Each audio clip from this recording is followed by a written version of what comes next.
Welcome to the Confident Hypnotherapist. This week, I have a guest that is very special and very personal to me.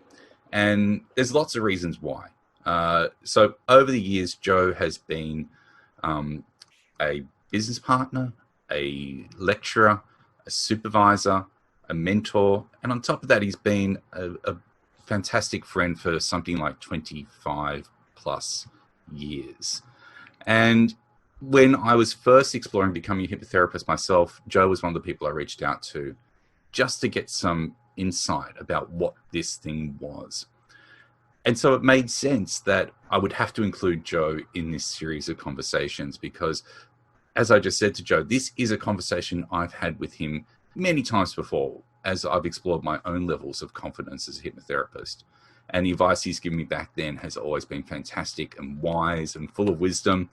And I felt like this needs to be shared with the larger community. So, Joe, thank you for your time today, as always. Buddy, how are you doing? Good. That was a really nice, long intro. I was sort of sitting here going, wow, okay. When's he going to shut up and let me talk? How are you? I'm good. I'm sort of getting comfortably entrenched in lockdown. Mm-hmm. And how are you finding lockdown? Are you coping with it okay?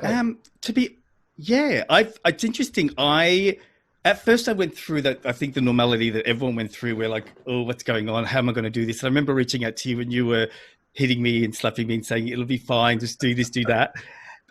And I have. And I find now that I am totally comfortable with being in lockdown and also with being in this office environment and seeing clients online. And I've been able to tailor the way I see clients. The only thing that I would say is that I have definitely found there has been a bit of a diversion in regards to how I normally would get clients, right? So there's just a little bit of a, if say, for example, if I miss a call and it's a client, I notice that they don't leave a voicemail or they don't ring back. Mm-hmm. So I'm noticing that there's probably a bit of an urgency for people to find someone. And so that's been interesting. And I don't really call them back, but maybe I should. But I mean, if they don't leave a message, they don't leave a message.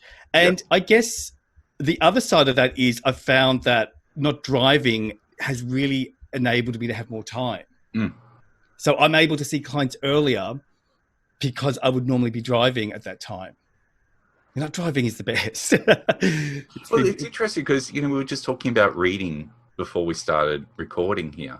And, I used to use that travel time, whether it be on public transport or walking or driving, as a time for professional development. I would have Audible on or have my Kindle with me and read. And I found that lately my ability to read has diminished so much. In fact, I had to go to the doctor this morning. I pulled out my headphones and made sure I was listening to Freddie Jacquin's book, Hypnotherapy, giving a plug.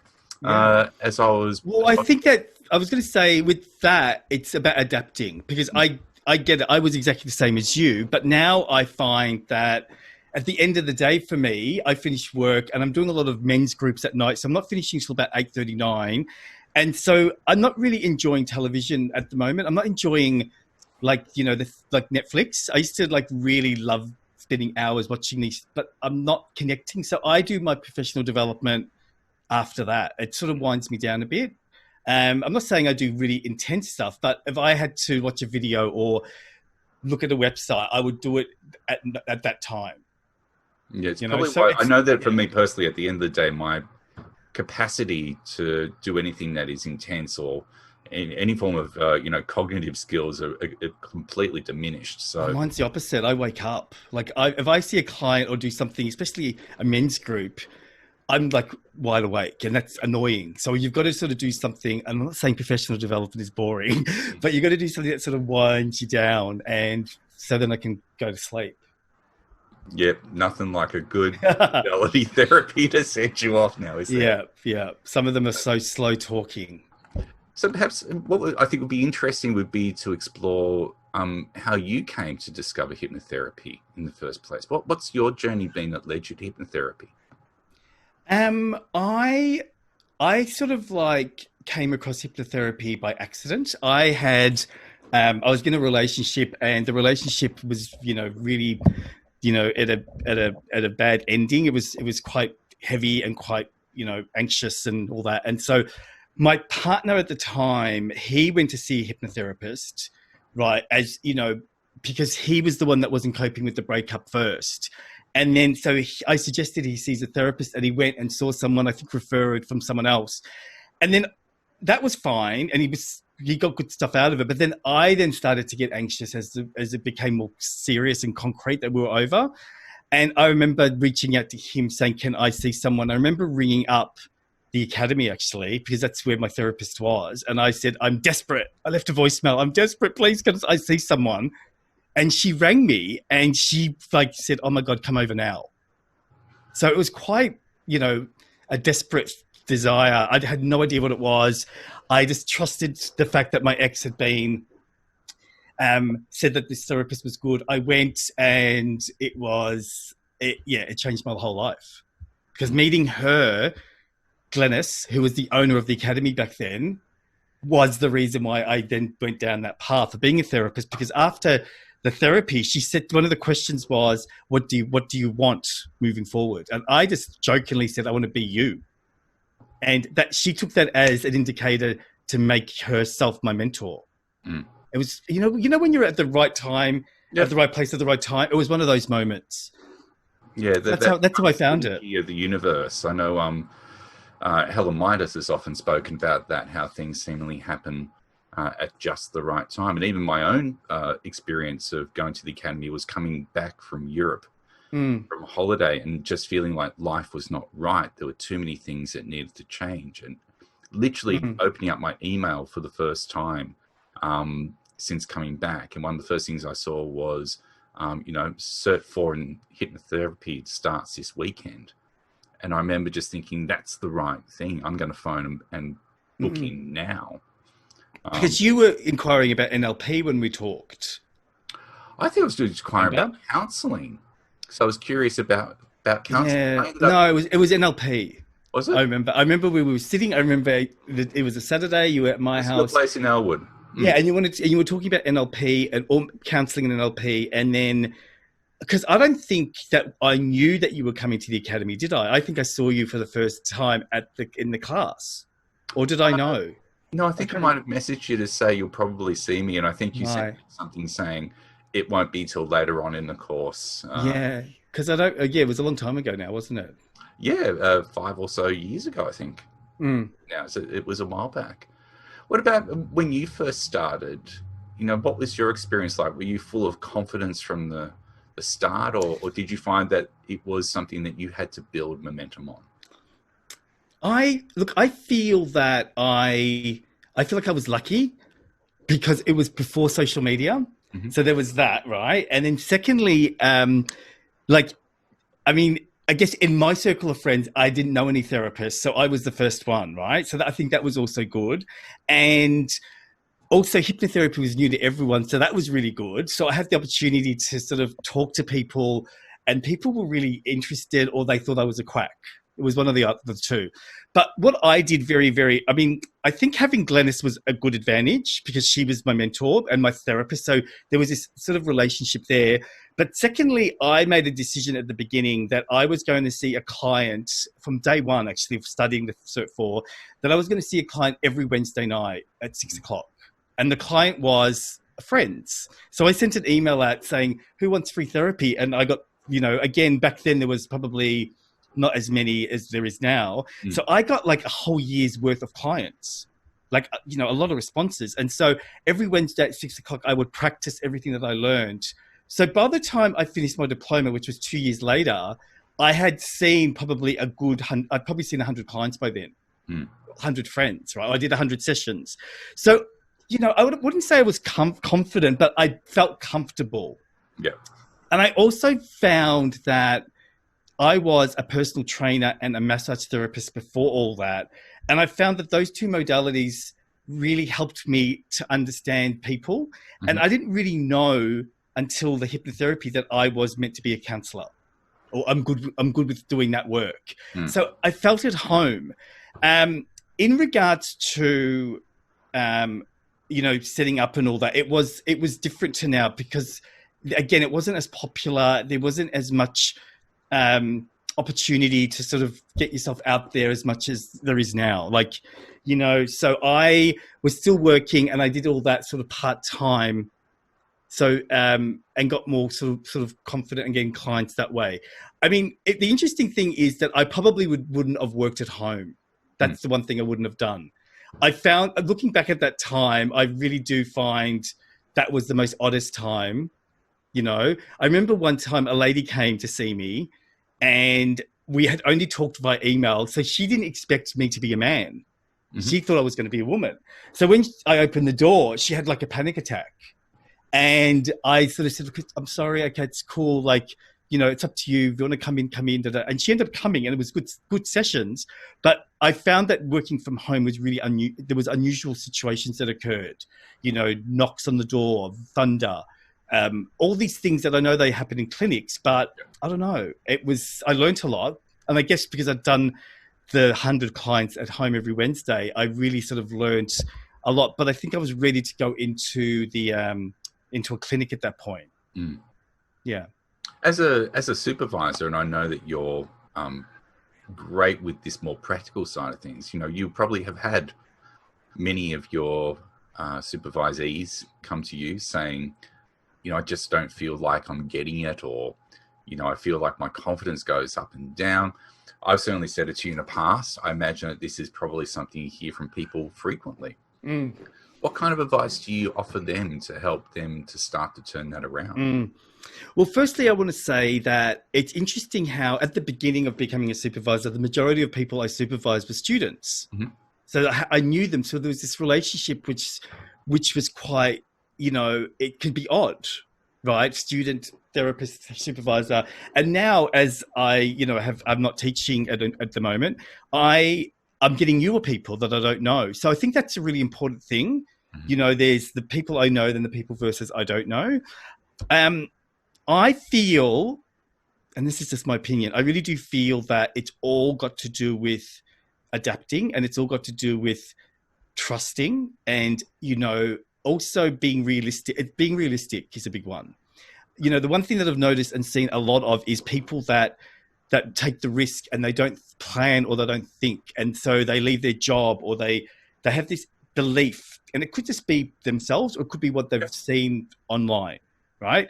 That they're going to have 1,000 clients straight away. Mm. So that's, I would say to them to be patient. It takes about 2 years to get that, that rhythm of people coming through. Also, I believe that you can't just focus on one thing. And you and I have talked about this so many times. You know what I'm talking about. You can't you've got to complete the other. The lingering course I have in the background. Yes. So one thing I notice is that there's some people will only focus on hypnotherapy, and that's okay because we are hypnotherapists, right? But if you really take time to break it down, they're really learning the same thing sometimes in some of the courses. So I try and encourage my supervisees to take a risk once a year and just do one thing separate. And again, you and I have talked about this. So, do ACT or do something that's different. And then I would then take that information and I would just make sure you do it in every session so you get it entrenched. Because the key part is you have to walk the walk. You need to know the therapy. So there's been too many times that students do everything, right? And they'll say to me, or not students, supervisees, do everything. And then they say to me, I haven't got to that yet. I did that course a year ago. Yeah. Now, that's something I've never done. I only do one thing at a time, and I make sure I entrench myself in that one thing, and then I move on. When you do really multiple things, yeah. I do think it's because, there's so many people out there who are course junkies. And I think that, I've been a self-proclaimed course junkie in the past. I haven't bought any new courses this financial year. Well, it's only been, 2 weeks? But having said that, it's also going to be something that I intend to not do much this year because I recognize I have books on the shelf that haven't been read. I have courses that I've bought that I haven't been able to invest time into. And the reality is that, your toolbox could be filled with things that you can only do 50% well, Yeah. or you can take the time to learn some things and get them 100% right. I have noticed that I've noticed that about you. When I first started supervising you, I know that I would say to you all the time, like, Lawrence, make sure you take your time, that you would be pulling at everything, which is good. I love that about you. But I know now that you are absorbing one thing at a time. Like, I know that when you started talking about ACT in all our supervision sessions, I'm going, he's getting it. So now. Oh, yeah, no, I love ACT. ACT is definitely something that. Yeah. But can you see if we were trying to do ACT in 4 other courses, that ACT may have not been as entrenched? Yeah. I think also, though, the thing with ACT is that it speaks very much to my actual values of who I am as a person. Yeah. And, the core the core framework of it, the core kind of philosophical component of it is something that I completely agree with as well. Yeah. So, I completely agree. So it's part of your psyche. Yeah. I sit there freely and say, well, it's unrealistic to expect to be happy all the time, because that's not being human. Whereas other modalities might be about, well, let's take that thought and make it happy. And yeah, it's to me, it's like, no, that's just trying to fool yourself. Yeah. Let's Can I add one other thing, which I have always stated as a lecturer, and I don't know if people have taken it on or thought I was crazy, but I really believe that all therapists have something broken. Oh, great. Right? And so I believe the best course of action is therapy. Right? So it's interesting how the reason, I've noticed that the things that I'm really good at, the things that I really connect with clients with, are things that I myself have done therapy for. So I find it interesting how sometimes people have no connection to those ailments. So they have no connection. They may have not done the intense reading or the intense, sort of unlayering of things because they themselves haven't gone to therapy. Now, I'm not saying that you have to, but I still see my therapist regularly, and also I believe that my supervisor is a therapist, because there are times that I don't even talk about clients. I talk about what's going on in my life. So it ends up being, this thing that allows me to really be authentic with my clients. So that would be another thing that I noticed. The advice would be, how do you allow yourself as a therapist to become authentic? Yeah. Because I think that in this day and age of social media and of more therapists around, clients can smell it a lot more. It's interesting because, one of the questions I ask pretty much in every one of these podcasts is, how did they come to hypnotherapy? What's their own journey been? And more often than not, it's often been through anxiety, depression, illness, their own challenges, their own experience with it, and how they used hypnotherapy to overcome it.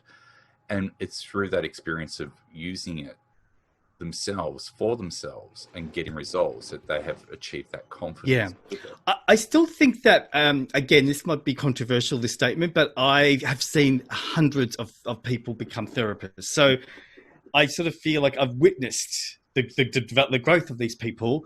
So I still believe that sometimes people are just that way. When on my very first lecture of meeting new students, I could tell instantly after that lecture who has got it and who hasn't. And I've never been wrong. What? Because this is a question I often ask as well. What then are the qualities of a good hypnotherapist/therapist? What is it? Yeah, so it's about really working hard to acknowledge the 90-10 thing. So 90% has to be about them.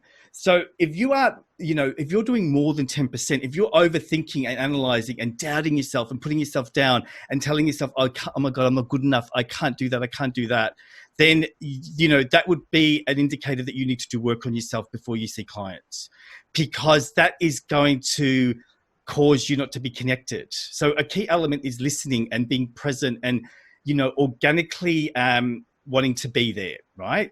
Because if you're worrying about it, then you're not organically there because it's more about you. The second thing is, I believe, is that you cannot fix the client. You have to have that entrenched knowledge. And I see way too many therapists that want to fix the client with the words they say, but the client didn't get this. Oh my God, I did something wrong. No, whatever the client experiences has got nothing to do with you. It's their experience. If you know that you've followed guidelines and you've done the right things, and more importantly, you've asked the right questions, so you don't apologize. because a client doesn't have a breakthrough, you ask the client, what do you think happened there? What's going on for you right now? So that would be another one, is that the newer therapists make it about them, and that can become a problem because they think that they can control the outcome, or they think that by the third session, the client should be feeling this way. The reality is that a client may not resonate or may have more baggage than you think. And so you have to be patient. And yeah, I've noticed that a lot of supervisees aren't patient because they run out of things to do, or they think they've run out of things to do. If you've done parts, for example, and it didn't work, then it's not as if you don't do it again. But for some therapists, they think that, I've done parts, so it didn't work. No, it could have meant that the client wasn't emotionally available at that point, so you do it again. And, there have been sessions that I've done the same regression over and over again for like 6 sessions, because at each of the earlier sessions, the client never reached the place that I was hoping. So they might have another reaction, or they weren't ready, but by the 6th one, they do. So it's about trusting that you can repeat things and that you don't doubt what you're doing ever. You're always, you should be the person that's right. You're the therapist. There's certainly a couple of things, or a couple of themes worth unpacking that I'm hearing there. You're absolutely right in that I think that there are a lot of therapists out there who pride themselves on getting results. And I think for some other hypnotherapists, that could be really confronting and send them into some sort of spiral when I see people posting on Facebook, I saw 20 clients this week and I got fabulous results. Now, the therapists have a right to be able to share how happy they are about the success they get. I don't think anyone should diminish that. If someone's taking objection to it, that person needs to stop and think, well, what is it actually about this I don't object to that at all. You know that, right? Exactly. But the other thing, of course, is that there's a lot of clients who come to therapists who expect that this is a magic bullet and that there's going to be one session and that's it. And maybe it's more about how the therapists are setting up that expectation within the session as well. The pre-talk. The pre-talk as well. Have they got the pre-talk down so that people understand that there is no magic bullet? That they do need to actually do work. This is not like putting them under, as the quote goes. I think that's a really good point. I think, I try and teach all my supervisees, and when I was lecturing, that you need to have you need to have your foundation, right? So you have to find that for yourself. But the main things are the same. How do you teach a client about control? You can't control someone else, but you can control yourself. How do you teach a client about thoughts, feelings, and behaviors? How do you teach a client about attachment versus observation? So all those things. Visualization's an interesting one, because I know that I've spoken to people about, imagine this, this, and this, and afterwards they say, I find it really hard to visualize. Yeah. So you're going to be patient because the client will come in at different levels. Secondly, just on your point, is I think there are certain clients that can go into a therapist and can get results straight away. Yes. And I sort of call those, I don't know if people are going to agree or not, but I sort of call those clients, really fundamentally ready clients. Like they've almost been doing the pre-work and then they walk in and bang, it happens, right? And that's a very rare thing, right? I personally get really complex clients, and it would be really unprofessional for me to say to a client, you'll be fine in one session when you've got really complex anxiety. And also I've based a lot of that on my own journey. I didn't just do one session when I saw Glenys. I saw her for 2 years. It was intense, and it was layers of stuff that had to be changed. So you could probably do a really simple anxiety hypno and feel good. But the reality is that, if that's what Glenys did for me, I know that my past stuff, the beliefs that were entrenched, wouldn't have been touched upon, and so they would have come back. So I sort of do this work with my clients, and I don't offer programs, but I feel like that is a program. We work together and we create this trust, so they come back because they want to be. They understand what you were saying. They understand that it takes time and they've got to do the work. They understand that. And the clients that don't want to do that, I notice because they don't come back. Yeah. They come for a few sessions and they go, I've got to work. I'm not doing that anymore. Or that might be enough at the time. You know what I mean? Yeah. I think about, in terms of counseling, the aim there is really about making people reach the point where they're able to take care of themselves and to be self-sufficient. And that you do that through teaching techniques and that sort of thing. And I think just to add to that, because really what we're saying is that you can't just do a therapy session, right? And then all of a sudden life is perfect. Yeah. Right. So what we're doing is that if people listen and they learn, then the next time a crisis occurs, they can use those tools and maybe the crisis will last less. Doesn't mean that they still don't need a therapist in that moment. And it just becomes less and less and less, right? But life is always going to be, it's never going to be perfect, like ever. Like, I mean, look at what's going on now. You know, really, things change. Exactly. The whole world is going through a bit of a crisis. And it's interesting to watch people as they adapt and then the people that don't.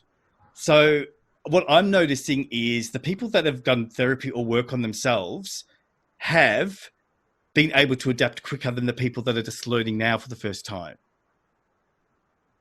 One of the things I've been recently I did an interview with Emma Romano, and she's very much an advocate for continuing to do work with yourself. And we were talking about, wouldn't it be great if we could set up some sort of swapsies system within the community where therapists could go and see each other and have some work done as a method of being able to continue that progress. So maybe that's something, again, that I love your community vibe. It's good. Well, I think it's important that we do support each other because, you know, there are some big egos within the industry. Yeah. There's no denying that. Yeah, I agree. But I still think that you have to own, you know, I've been talking about Emma. Like, I don't know Emma, but I've watched her on Facebook and I can see that she has embraced the journey. And that's what I feel like people need to do. They need to not depend on anyone. You need to dive in and go into the mud, and you need to... so I think that there's too much ease sometimes. So people don't want to, you know, they want the quick version, right? Sometimes the quick version will be okay, but when you actually do the intense work, when you make that commitment, the outcome's going to be better. Yeah. Do you think that that's also because there are a lot of courses out there that kind of promote that whole mentality of, you know, your client? I don't think it's courses. I don't think it's courses. I think it's social media. So social media has given us the perception, right, that everything is ideal.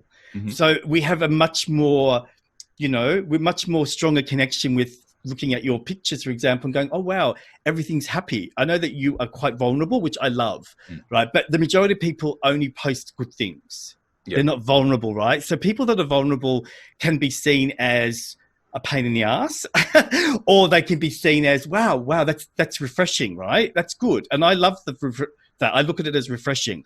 But, you know, we've been taught that things are ideal, especially like on Instagram and all that. So then people have this quicker version. They want things quicker. Oh my God, if Jill is happy, then I should be happy. Oh my God, like if I go to a therapist and that'll fix it, because they don't really do the work, meaning they're not researching. Because I think that's part of it, isn't it? You know, if you're feeling something, I know when I'm feeling something, maybe because I'm a therapist, I will research it and then I will find out about it and then I will understand it and then I'll go and talk about it. That's just my process. So then I know that, okay, this is the timeline, right? So, you know, and I did that quite quickly when it came to COVID. As soon as I went into lockdown, 131 days ago, I instantly, something happened. I don't know how that happened, but I instantly went into this metamorphosis thing. Okay, I'm in lockdown. It's going to be, I don't know how long for. So I started doing things I've never done before. I started, you know, I think I told you, I made a conscious decision to learn something new. So I learned a computer program. I made a decision to not question how I think about things. So I rebuilt my computer, which I would never have done before COVID. I became comfortable by saying to myself, I accept that this is going on. So I didn't become freaked out that I was missing out on anything. So those things probably wouldn't have happened if I didn't have the breakdown 14 years ago. Yeah. Because of my relationship. So, you know, some people have got the tools and other people are just starting now, you know, but it doesn't mean that they're going to miss out on anything. It just means that they've got to start now. And I think it's easier now, isn't it? Like you said, you can go on YouTube or anywhere and there's thousands of people talking about stuff, Mm. but I don't know if people are actually wanting to listen. That's the thing. I don't know. What do you think? Pardon? Well, do you think people want to learn stuff, or are people not interested? I think people are wanting to learn stuff. I think people are looking for answers, whether that be in terms of learning or just in this world in general at the moment. But I also think that people are obviously going to be watching and interpreting through their own lens as well. Do you feel that there are other people that don't want to, though? Like, I feel that maybe it's just what I'm reading. I do feel like there's a whole group of people that aren't awake. Like they're still thinking in a different mindset rather than actually looking at the opportunities. Mm-hmm. Right? You know, there's a lot of catastrophizing. Stuck in their old paradigm of reality. Well, it's like it's anxiety driven. It's like, you know, or denial driven. There's a lot of people in my life that think that we're going to go back to everything's going to go back to normal, which is not true. Which is not really true, no. Yeah, and then there are people that catastrophize every scenario before it happens. Well, we saw that when COVID kicked in, and you had all these therapists saying, "I can't do it online."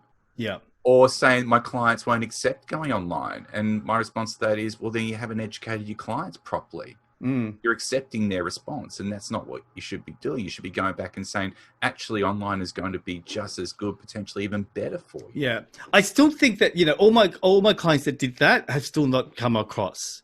But they're messaging me like fortnightly. Have you gone face to face yet? But is that because we haven't taken the time to go, what is it exactly about face to face that you don't feel can be achieved from online? Well, I think for those people that I'm talking about, it's more about their desire to not go anywhere near technology. Yep. You know, that's all. I understand that. There are some people that are completely terrified of technology. Or they may not have privacy at home. Yeah. Yep. That's the other reason as well. I mean, I look at therapists, and for some reason, therapists are notoriously technophobic. Well, it wasn't for you. I mean, like you taught me, and I'm comfortable with it all now. But can I just say quickly, this as a I don't know, I've shared this with you before, but it really works. Is that I am doing the best therapy by getting clients to do it in the car. Yeah. You know, so when people say I've got nowhere to do it, I'm phobic, well, you know, you just need a phone, you download Zoom, you click on the link, and you do it in the car, because the car seat becomes the recliner.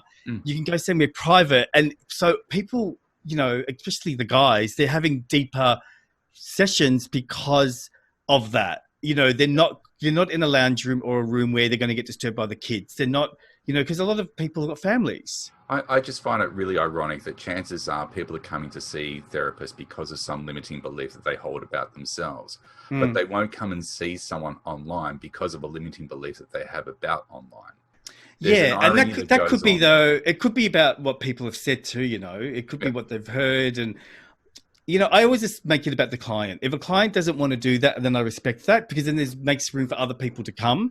And it also gives me room to, I mean, this is another COVID thing, is that I don't waste any time anymore.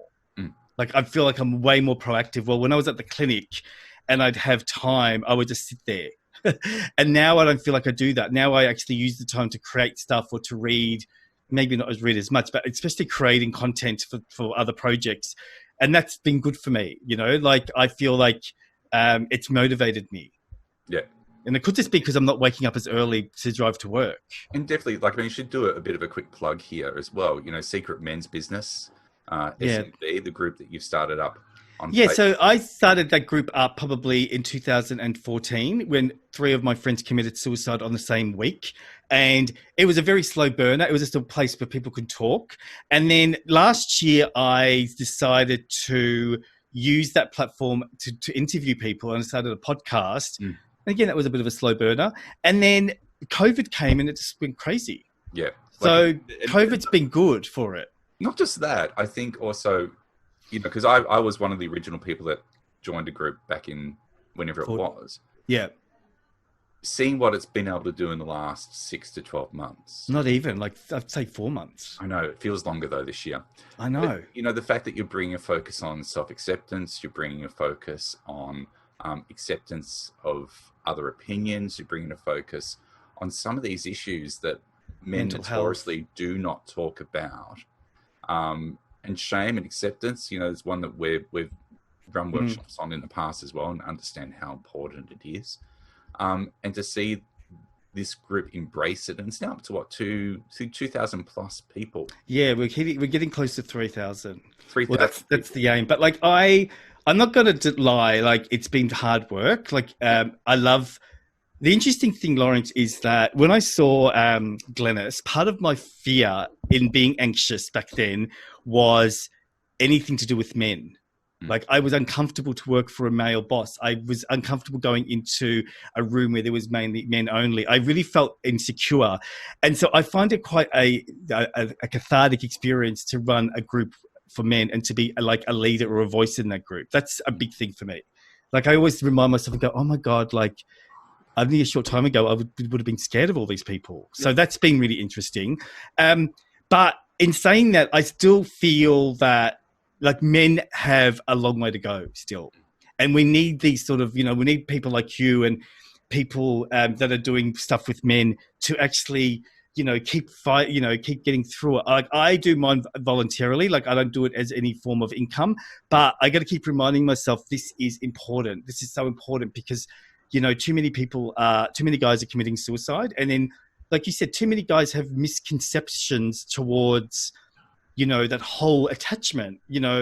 That's, they're the guys that have no experience at all are the ones that I'm drawn to because they are so in trauma and in pain, but they have no skills. And so the group can offer them access to some of those skills. But in saying that, some people don't want to actually face the skills. They just want to sit in the trauma. Yep, so absolutely. It's an interesting paradigm because a lot of men still believe that they have to be stoic. Yeah. And that's the interesting thing is that we're talking about breaking the stereotype of what masculinity is. And mainly acceptance.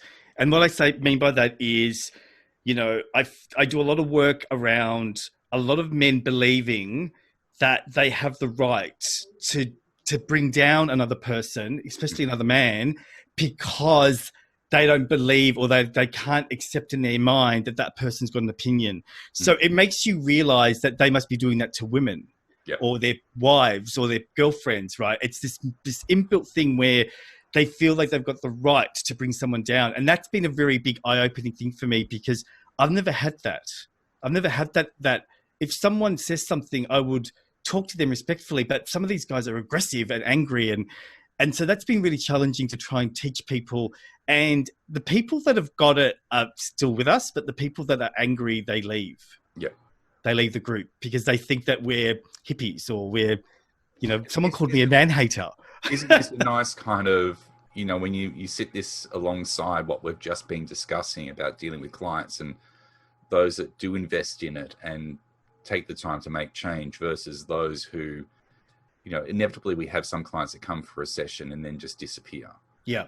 Well, that's the adaptability, Lawrence. That's what it's all about. I mean, like if a client comes in, then if I know you're the same. If you don't have that dialogue of adaptation and you don't actually question them to take it on, then what are we doing? Yeah. What's the use of doing therapy? It's a waste of money. Yeah. The client has to engage in the shift. Do you think, and this is an interesting one because you see some therapists who almost kind of,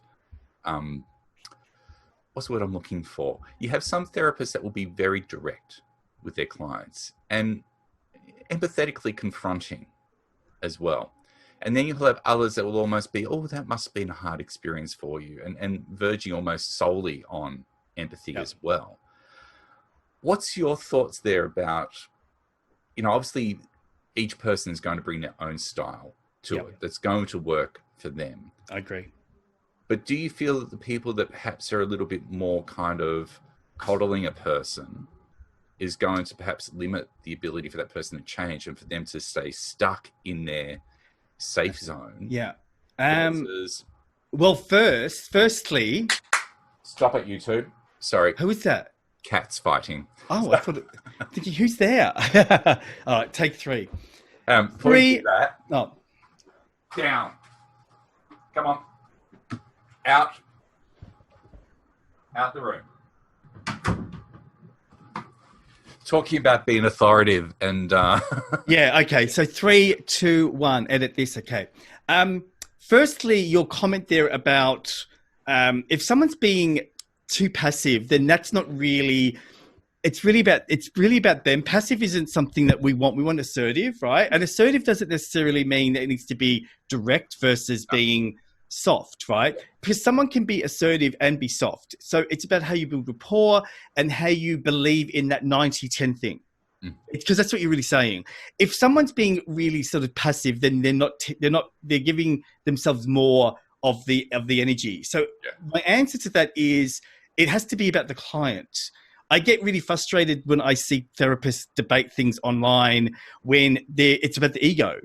Oh, mine's better. Oh my God, that's not. Well, who cares? If the client gets it, that's all that matters. You know, if the client, I play this thing in crystal bowls and all my clients love that. And people go, oh my God, how do you do that? Well, if the clients love it, then I'm going to do it. It's also equally interesting when I'm halfway through a session with someone. You know what I mean? Like other people do. Everyone has realize it quickly. Other people have their own ways.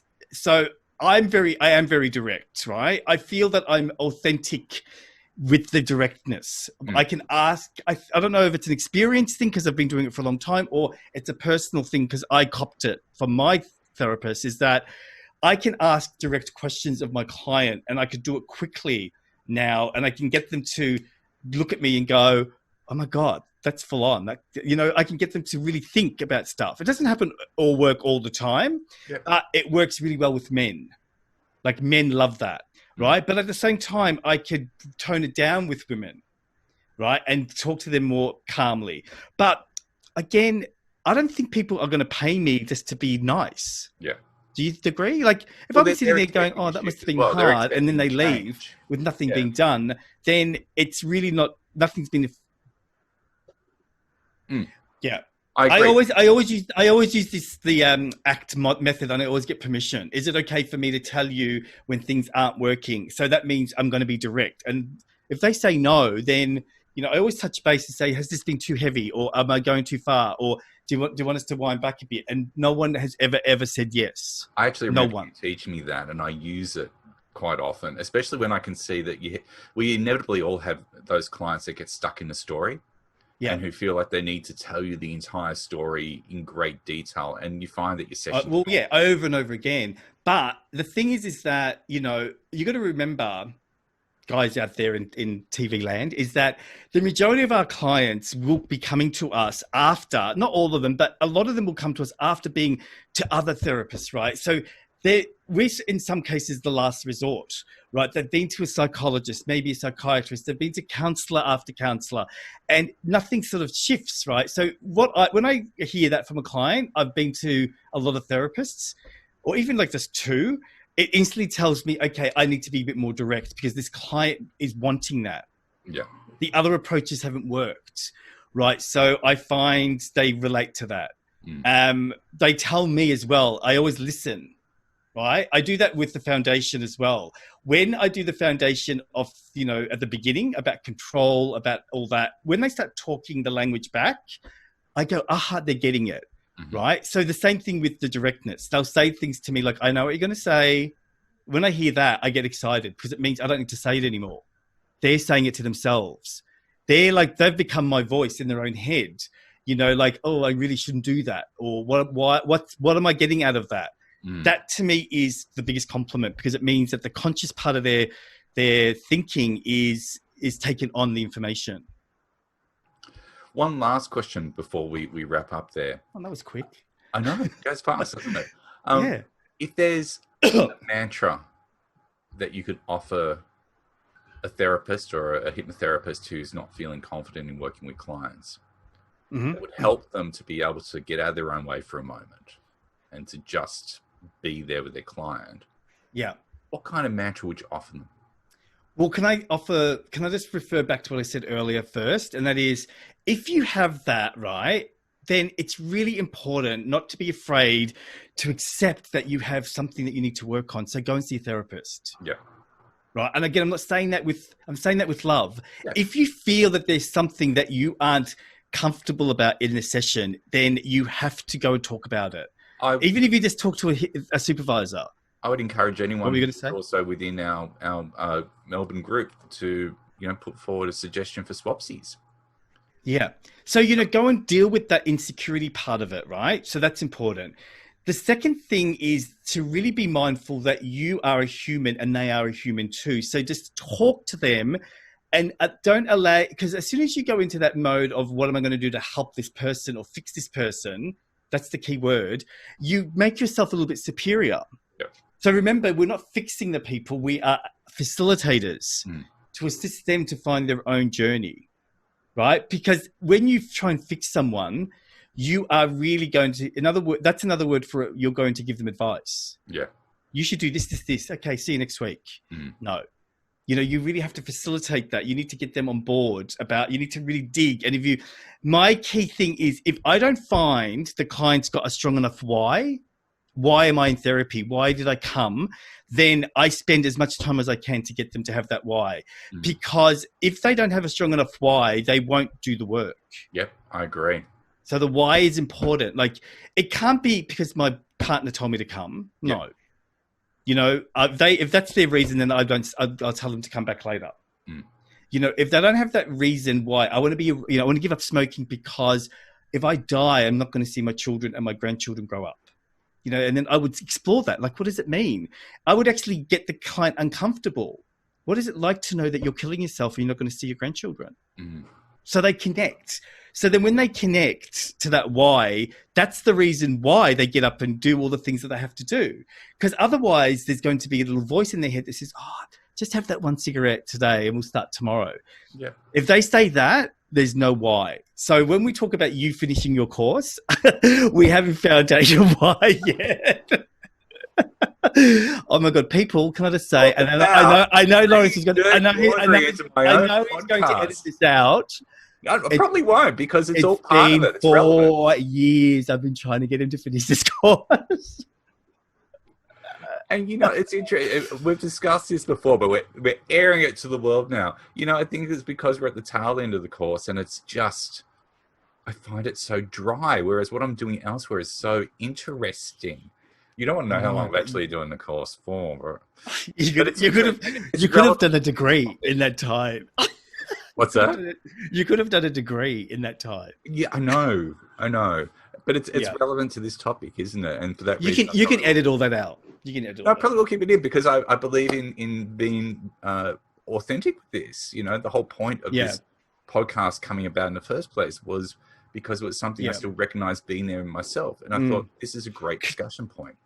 Can I just add one other thing? Sure. Which again might be controversial, but it's just, I think it's a truth, is that I think that, when I started, I feel that I came from an era of real authentic therapists, right? Because it was a very niche, small market. And then we had this government funding, and then we became this, everybody wanted to do it, which is fine too. But I think that it's important as a therapist to take, if you're struggling, and again, I'm not saying this with malice, I'm saying it with love.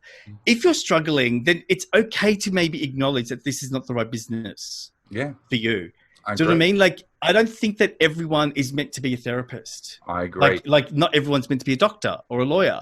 So if you feel like it's, oh my God, if I hear things like I'm really nervous, or I don't want to see that client, or you know what, that was really terrible, that was yucky, then I would question them and say, like, are you sure you want to do this? Because you want to get into that. They're the clients that you want to see, the really dirty ones that you jump into. It is controversial, but I also know other leaders in the industry that have very similar opinions, that, you need to perhaps question what it is that is preventing you from wanting to be able to see those particular types of clients. Because you got to remember that when we got all the funding, I think there were certain people that jumped on that, which is, again, it was an opportunity, but they didn't really have any connection to it, because I know that when I was teaching people, certain people had never done hypno before. Yeah. So that was their first introduction. So it just means that certain people believed it to be something that it wasn't. But then does it also mean, like, in their mind? I think also keep in mind, though, that perhaps this comes back to the topic around niching and knowing exactly who it is that you feel that you're there to be of service to. Because, we don't necessarily have to work on every single thing that's out there. No, but I'm not talking about that. I'm talking about the foundation. If you don't have the caringness, or you don't have the strength to do, to listen to a client that's going to talk about uncomfortable things, then maybe it's not the right field for you. Because, when you're dealing with trauma, or you're dealing with anxiety, or you're dealing with someone that's grieving, you can't be freaking out, because that 10% that we talked about can't become more than 10%. Because, I've heard of, I don't mean to laugh, that's terrible. I've heard of therapists who have cried and the client had to comfort them.